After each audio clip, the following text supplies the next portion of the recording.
que vous n'avez pas le temps de vous dire, tiens, est-ce que je vais pas prendre un demi-tick ou un tick? Ça arrive très rapidement.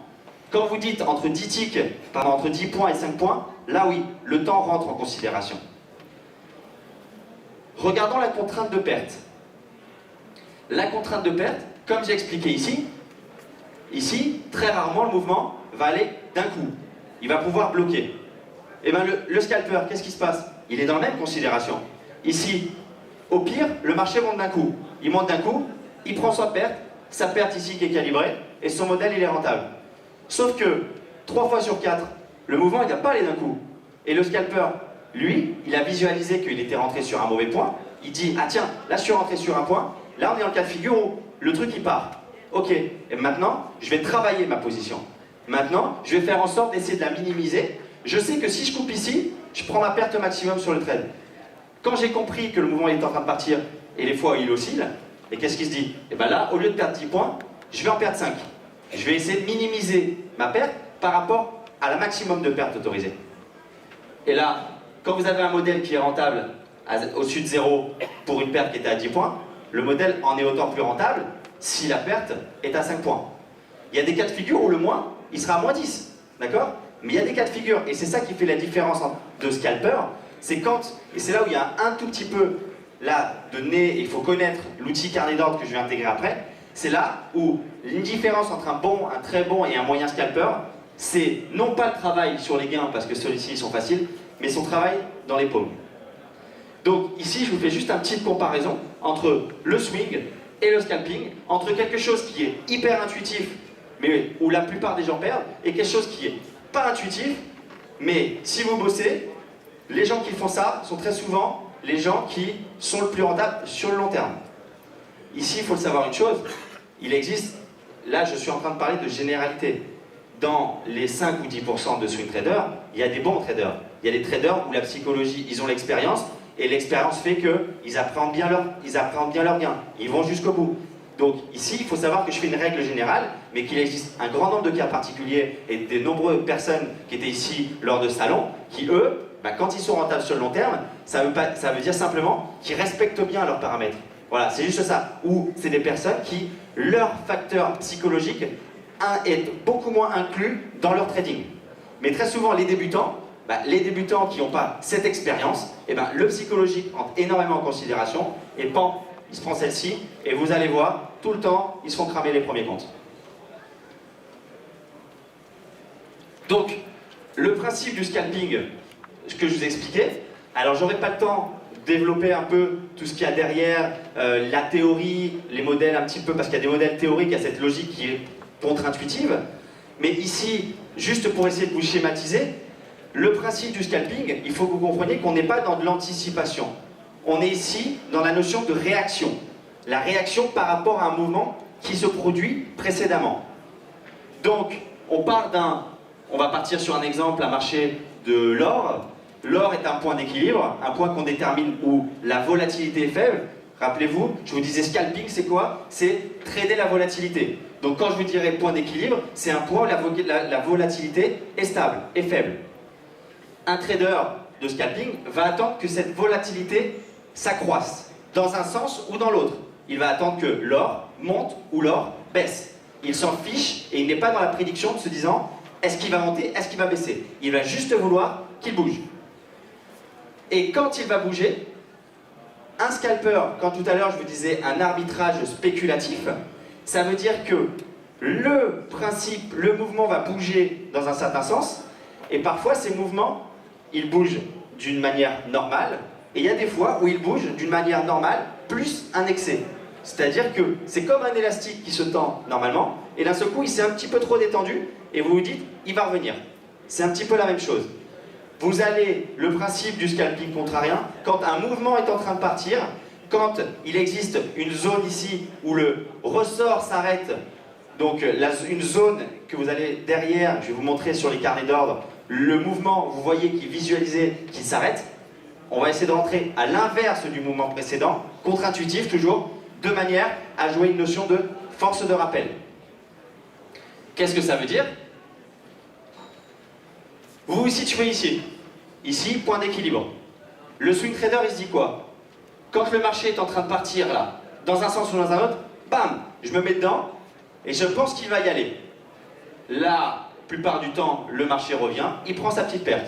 Le swing, le scalper, qu'est-ce qu'il a fait? Rien du tout. Il n'a pas intervenu parce qu'il attend que le marché bouge amplement dans un sens ou dans un autre. Donc il n'est pas dans de l'anticipation. La seule chose qu'il va devoir maintenant appréhender, c'est visualiser cette zone ici de l'essoufflement du mouvement, de manière à essayer de jouer cet essai de force de rappel. Là, ce que je suis en train de vous parler, ce schéma-là, c'est quelque chose que vous pouvez voir dans de la physique, en physique. Il faut comprendre que les marchés, j'ai pas le temps de rentrer vraiment dans les détails par rapport à ça, mais vous pouvez énormément faire une asymétrie par rapport à des mouvements browniens, par rapport à un processus stochastique qu'on appelle de Markov, qui est un cadre théorique qui est à la base physique et que vous pouvez d'un seul coup trouver exactement le corollaire sur les marchés boursiers. Peut-être que l'année prochaine, quand je reviendrai faire une conférence, je rentrerai un peu plus dans les détails là-dessus, mais là je suis un petit peu, on va dire, court en termes de temps. Donc ici, comprendre que le scalping,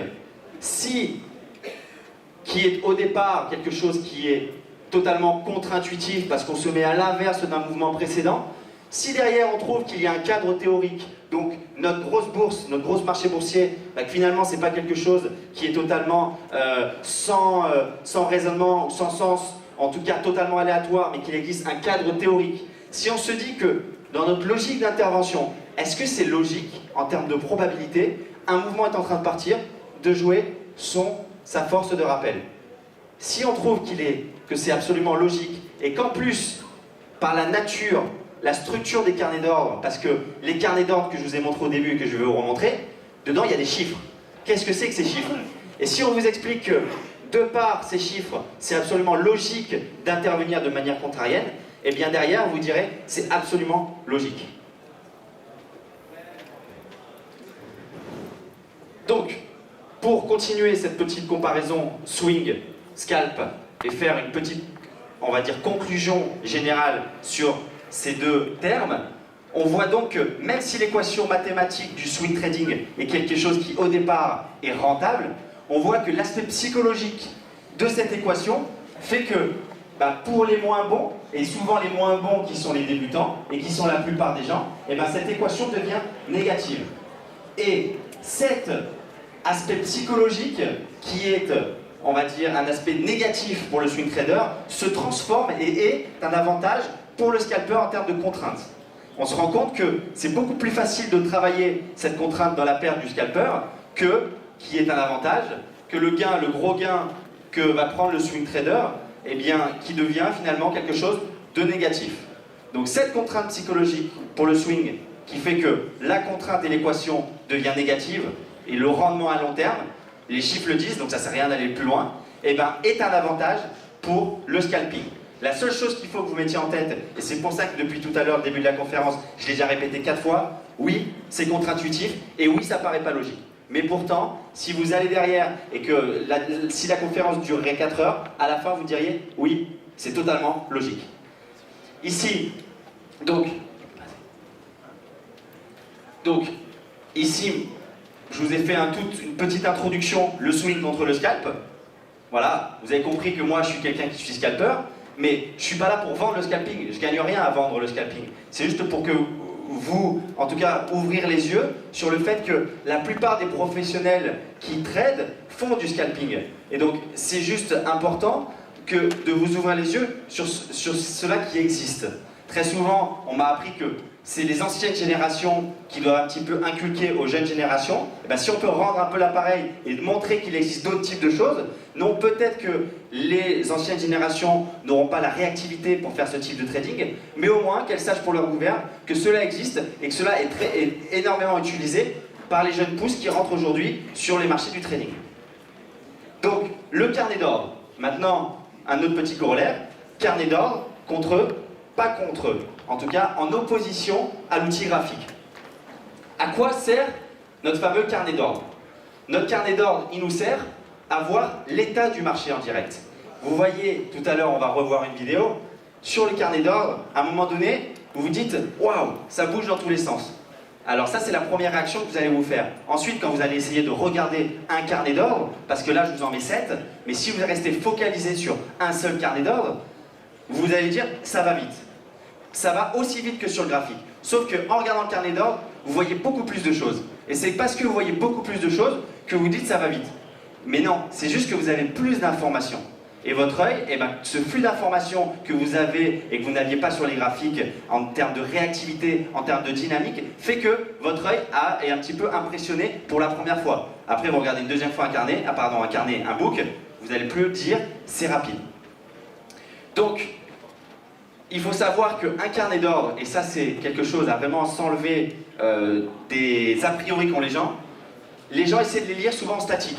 Ils ouvrent un carnet d'ordre, ils disent « Oh là là, regarde, là il y a un gros carnet, il y a un gros ordre, je pense que ça va baisser parce qu'il est vendeur. » Dans un carnet d'ordre, il faut savoir que les gens peuvent mettre des ordres et les enlever automatiquement derrière.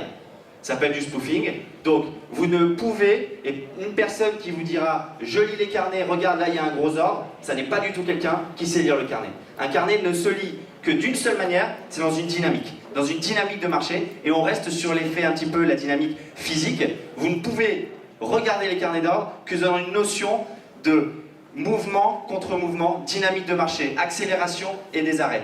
Et ça, vous le voyez au sein du carnet d'ordre, et ces notions de dynamique de marché, vous les voyez évidemment beaucoup moins sur les graphiques. Donc, en gros, alors là, c'est là où un petit peu le cas est pileux, parce que la plupart des gens font du graphique, et donc évidemment on essaie un petit peu de balayer toutes ces, un petit peu dépoussiérer toutes ces idées. J'ai dit en gros, le carnet d'ordre vous permet d'avoir un petit temps d'avance par rapport au graphique. Pour vous dire, ici, ce qui apparaît sur le graphique, il se passe quelque chose sur le book, le carnet d'ordre, le graphique le retranscrit automatiquement.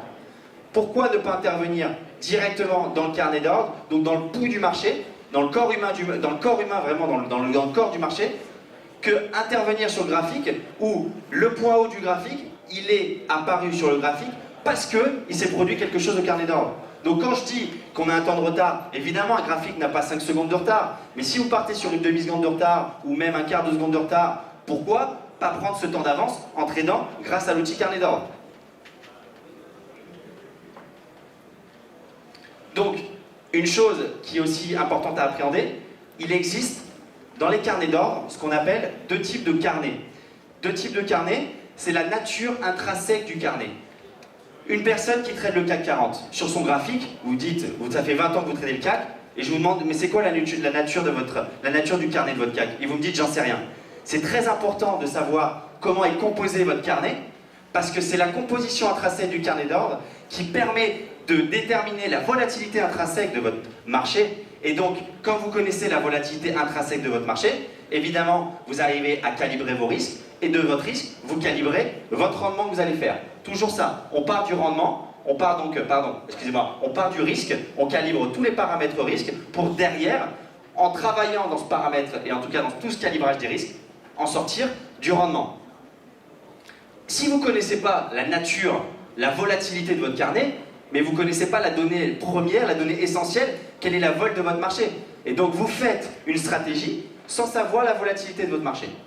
Donc il existe deux types, je schématise, deux types de carnets, ce qu'on appelle des carnets légers, qui sont comme le DAX ou le CAC 40, qui sont des carnets où, dans chaque case de prix, vous allez voir entre 5 et 20 contrats par case de prix. Et donc c'est des marchés qui vont être volatiles, qui vont être plus volatiles que des carnets comme des carnets lourds, le S&P, le marché du Bund, le carnet de l'Eurostoxx, qui vont être des carnets lourds, qui vont être des carnets où il va y avoir beaucoup plus de liquidité sur chaque case de prix, et donc qui vont bouger beaucoup plus mollement. Et donc, c'est pour ça, il y a des gens qui disent « Oh là là, moi je préfère trader le CAC, ça bouge un peu moins que le Stoxx ». Bah, sans le faire exprès, il a fait un raisonnement, il a visualisé. Jamais il s'est posé la question, bah tiens, pourquoi il bouge moins? Parce que son carnet, il est plus lourd, par exemple le carnet du Stoxx est plus lourd que le marché du CAC. Nous, quand vous ouvrez vos carnets d'ordre, tout de suite vous avez les différents carnets, vous savez classifier, tiens, carnet léger, carnet lourd, et en fonction donc, de la nature du carnet, vous allez y adapter une stratégie de scalping à l'intérieur en calibrant bien tous vos paramètres risques. Donc,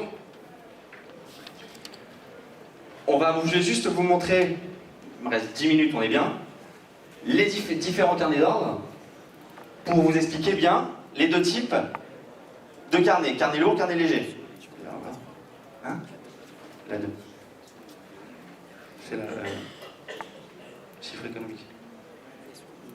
Putain, là, il est là en bas. Là. Tu vas à la carte.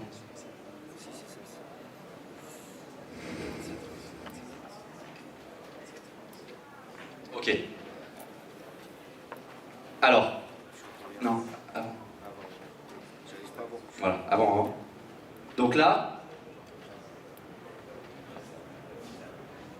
Ok. Je suis presque. Je suis. Ok, voilà, c'est bien. Merci. Donc là, carnet du Boon. Carnet du Boon, l'obligation allemande. Ici, quand vous ouvrez le carnet, comment est le Boon? Vous regardez la structure du carnet. Carnet lourd. Carnet lourd, qui dit que volatilité, elle sera plus faible qu'un carnet qui est léger. Très bien, je connais la nature intrinsèque de ce marché, donc je vais pouvoir y adapter une stratégie et bien calibrer tous mes paramètres qui vont arriver après, dans les paramètres de scalping, le plus, le moins, mais en tout cas, vous connaissez la nature de ce carnet d'or. Ici, vous avez l'euro-dollar. L'euro-dollar, alors l'euro-dollar, il a un petit peu changé depuis un an. C'est-à-dire que c'est un carnet où avant, qui était très volatile, où il y avait sur chaque case de prix en termes de liquidité, il y avait environ entre 20 et 30 contrats, et maintenant c'est fait x10. Maintenant il y a entre 200 et 300 contrats par case. C'est pour ça que tout à l'heure je vous demandais de faire une petite comparaison entre carnet léger et carnet lourd. Je le placerai dans un carnet mi-léger, mi-lourd. C'est le seul. En tout cas, c'est le seul petit contre-exemple. Carnet du Russell, indice américain. Quelle est la nature du carnet? Vous regardez sur chaque case de prix, il y a entre 5 et 20 contrats. Carnet léger, j'y adapte ma stratégie en fonction de la volatilité intrinsèque. Volatilité forte, fort risque, ça bouge beaucoup, faire attention et bien calibrer notre stratégie. Carnet du DAX, pareil, kiff bourricot, c'est à peu près la même nature de carnet d'or. Carnet de l'Eurostoxx, tiens, carnet de l'Eurostoxx, j'ai l'impression qu'il y a beaucoup plus de cases. Oui, carnet lourd. Et donc, comme le carnet lourd, il bouge moins vite, volatilité plus faible par rapport à un carnet léger, et donc vous y adaptez votre stratégie ou de scalping ou de swing. Et donc, on peut continuer comme cela. Vous avez le carnet de l'or qui est un carnet léger aussi, et le carnet du pétrole.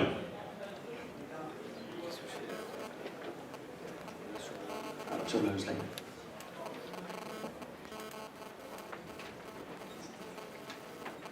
Donc, ce que je mettais, c'est que les carnets d'ordre vous permettent de voir la volatilité qui se passe au cours de la journée sur vos différents marchés. Ça permet de voir les amplitudes de mouvement, ça vous permet de voir les notions de dynamique de marché, d'accélération, de vitesse. Et c'est des phénomènes, et en tout cas c'est des mouvements qui sont obligatoires à bien visualiser de façon à trader de manière profitable. Donc, c'est, comme je le disais, primordial de connaître la nature intrinsèque de son carnet pour élaborer des stratégies. De plus, c'est par la volatilité que vous déterminez tout d'abord le risque de votre carnet. Et c'est par cette volatilité que vous allez déterminer votre stop loss. Qu'est-ce que c'est le stop loss? C'est votre perte maximale autorisée. Et perte maximale autorisée sur quelle échéance? On repart au début de la conférence, on fait du day trading. Donc un scalper, il se met des pertes potentielles, en tout cas une perte maximale, tous les jours. Et en fonction de la volatilité intrinsèque de votre carnet, vous y déterminez quelles sont les amplitudes de mouvement maximum au cours de la journée. Et donc, vous avez le cadre, la boîte dans laquelle vous allez travailler au cours de la journée. Et vous allez déterminer votre stop loss. Donc, qu'est-ce que vous êtes capable de tenir au cours de la journée en fonction de votre capital et surtout en fonction de votre stratégie. Et c'est par ce calibrage de vol, en tout cas, le calibrage des risques, qu'à la fin, on en sort un gain potentiel.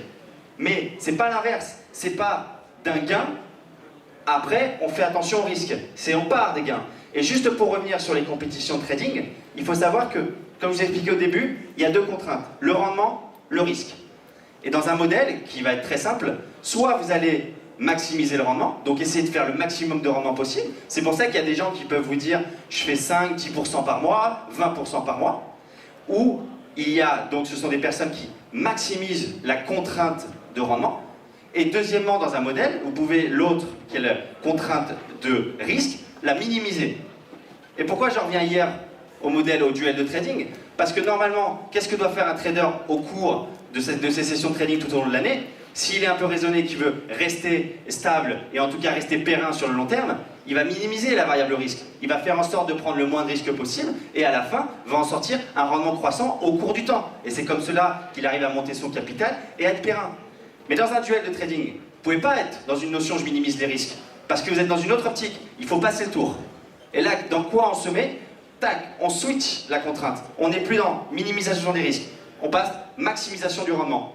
C'est pour cela que je vous expliquais que c'est quelque chose qui est très bon en termes d'exhibition, mais comprenez bien, et c'est pour ça que tous les grands professionnels, que sont M. Cusack, M. Hoffman, disaient bien, il y a des personnes qui faisaient exactement comme à la maison, et il y a des gens, donc ces personnes-là, il y en a qui n'ont pas beaucoup tradé, ou qui ont fait un seul trade. Elles ont décidé de ne pas changer leurs contraintes et de rester dans la minimisation du risque. Tout à leur honneur. Mais après, dans les types de concours comme ça, il faut s'adapter. On est là pour faire de l'exhibition. Et donc on doit switcher et être dans la maximisation du rendement, et essayer à un moment donné de prendre du risque. C'est pour ça que les personnes disaient, faites attention, ça n'est pas ce qu'on fait à la maison. C'est pas dans le sens d'essayer de se dédouaner par rapport à un résultat potentiel qu'on fait. On est là, on peut perdre, on peut gagner. C'est vraiment dans cette notion de contrainte de rendement et de risque. Et donc derrière, il y a toute cette notion, est-ce qu'il a maximisé le rendement, est-ce qu'il a minimisé les risques? C'est ça qu'on voulait dire un petit peu dans, faites attention, c'est pas ce qu'on fait à la maison. Donc, le carnet d'ordre, je reviens, permet aussi de voir les volumes que vous traitez, donc ça vous pouvez le voir aussi en graphique, permet de voir les volumes, mais aussi ça vous permet de voir des résistances, les fameuses résistances, les fameux supports, les choses que tous les graphistes utilisent avec tellement d'amour. Eh ben, vous l'avez au graphique, mais vous l'avez au carnet d'ordre, et vous pouvez le voir de manière instantanée. Vous pouvez le voir en termes de réactivité. Vous n'avez pas besoin de regarder dans le passé où est-ce qu'il y avait une résistance. Vous regardez en direct, tiens, où est-ce qu'il est en train de marcher, en tout cas de bouger le marché, et où est-ce qu'il y a cette résistance. Je vais vous montrer un exemple, c'est qu'un exemple, parce qu'il ne me reste que 5 minutes, donc je peux vous en montrer qu'un. Alors, je vais vous demander de vous focaliser sur le marché qui est totalement à gauche. Donc, le marché qui sera totalement à gauche, ça sera le marché du Bund. Donc, il y en a 7 des carnets d'ordre. Évidemment, je ne vais pas vous demander de regarder les 7. Restez focalisés sur un seul. Et là, on va essayer de voir quand un mouvement est en train de partir, toujours on se souvient, on attend qu'un mouvement parte en haut ou en bas, une notion de résistance. Qu'est-ce que ça voudra dire? Une notion de résistance, ça descend, ça bloque, ça rachète. Et bien on va essayer de voir, est-ce qu'on ne voit pas au carnet, tout de suite à l'instant T, cette notion de résistance. Nickel.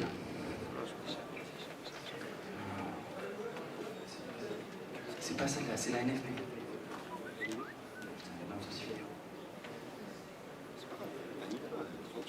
On la cherche, hein. Restez là.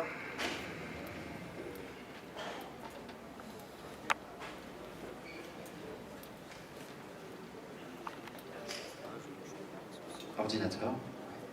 Shiba, c'est là. Ouais. Conférence. Salon du trading. Vidéo. Et NFP. Ok. Et tu la mets, et elle part ou pas? Là, t'avances à une minute avant le film. 25. Ok. Pardon. Donc, là, par exemple, je vais vous montrer une session de trading. Une session... Alors, on a fait exprès de prendre une session volatile. Une session volatile, il y a la publication d'un chiffre. La publication d'un chiffre dit que ça va bouger fortement. Donc, fortement, c'est ce qu'on voulait parce qu'un scalper, il va scalper cette volatilité. Et donc, comme les mouvements sont plus amples, on voit aussi beaucoup plus facilement ces notions de résistance ou de support. Je ne sais même plus si la résistance c'est en bas ou le support est en bas. Alors, ici, vous allez regarder votre carnet du Bund. Ici, le marché va bouger dans un sens ou dans un autre. Je ne sais même plus s'il va bouger. Il va bouger à la hausse. Quand ça va monter, vous allez essayer de voir quand est-ce que le marché va s'arrêter et essayer de noter une zone de balayage. Une zone où d'un seul coup ça s'arrête et vous voyez l'effet ressort. Ça, vous le voyez en direct à l'instant T et ça c'est une notion de résistance.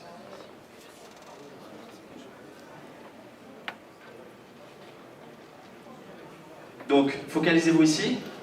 Une minute. C'est à une minute.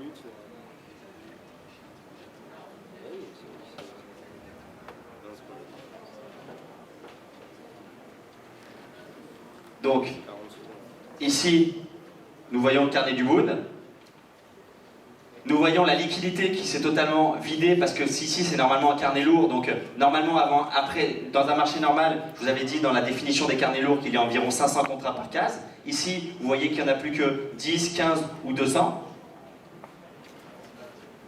Et donc, à un moment donné, ici le marché va bouger dans un sens ou dans un autre. On attend qu'il y ait un excès de volatilité, dans un sens ou dans l'autre. Donc là, on se reste focalisé sur notre marché du Bund. Et on sait juste que le marché va bouger. D'un seul coup, le marché monte. La ligne jaune, c'est le plus haut. Il vient de toucher ici pour rebondir là. Il reste ici quelques secondes. Le prix entouré en rouge signifie que le trader est rentré en position. Ici, il vient d'avoir un effet de hausse très rapide et une notion pendant quelques secondes où le marché a bloqué dans une zone pour après redescendre. Cela, on peut la remettre si tu veux. On peut la remettre en 30 secondes. Et donc, ça va signifier quoi? Ça signifie que vous voyez en direct sur les carnets d'ordre où est-ce qu'il y a une notion. Premièrement, vous voyez quoi? La dynamique de marché. Mais surtout nous, quand on va faire du scalping, ça nous permet de voir quelle est la zone parfaite d'intervention pour essayer de profiter de cet excès de volatilité.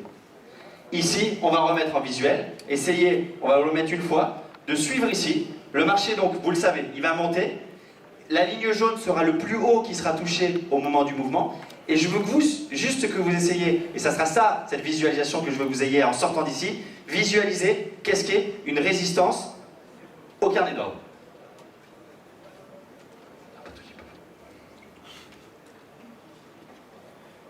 Voilà.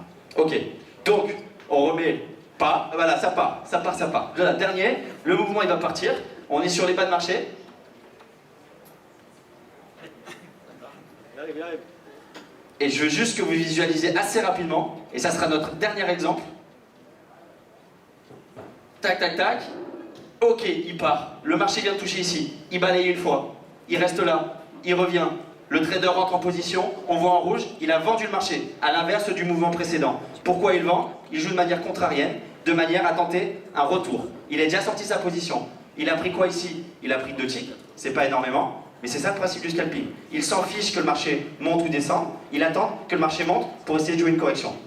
Pour cette dernière seconde et cette conclusion, je voulais simplement ici vous montrer une comparaison entre le swing trading et le scalping, vous montrer une comparaison entre l'outil graphique et l'outil carnet d'ordre, et j'étais simplement ici venu vous faire cette conférence pour que vous connaissiez ces différentes approches.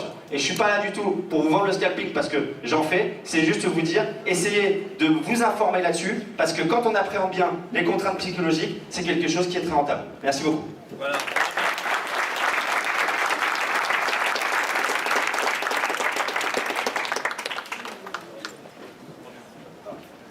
On remercie très fortement l'équipe de Diamond Trading. De toute façon, vous pouvez les retrouver sur Internet. Vous avez aussi les vidéos, la possibilité de les télécharger gratuitement. Il y a une newsletter, je crois, il y a plein de choses. On a un blog. N'hésitez pas à vous connecter. Faites Google, faites Diamond Trading sur Google. Il y a un blog. Ou Marc-Antoine de Villiers sur Google. Bon, vous retrouverez beaucoup de choses aussi sur lui, peut-être, mais il a un passé lourd. Mais comme trader, il est excellent et donc ça sera intéressant de pouvoir revoir ces éléments. Merci à toute l'équipe de Diamond Trading. Voilà, merci. Alors, le débat sur les actions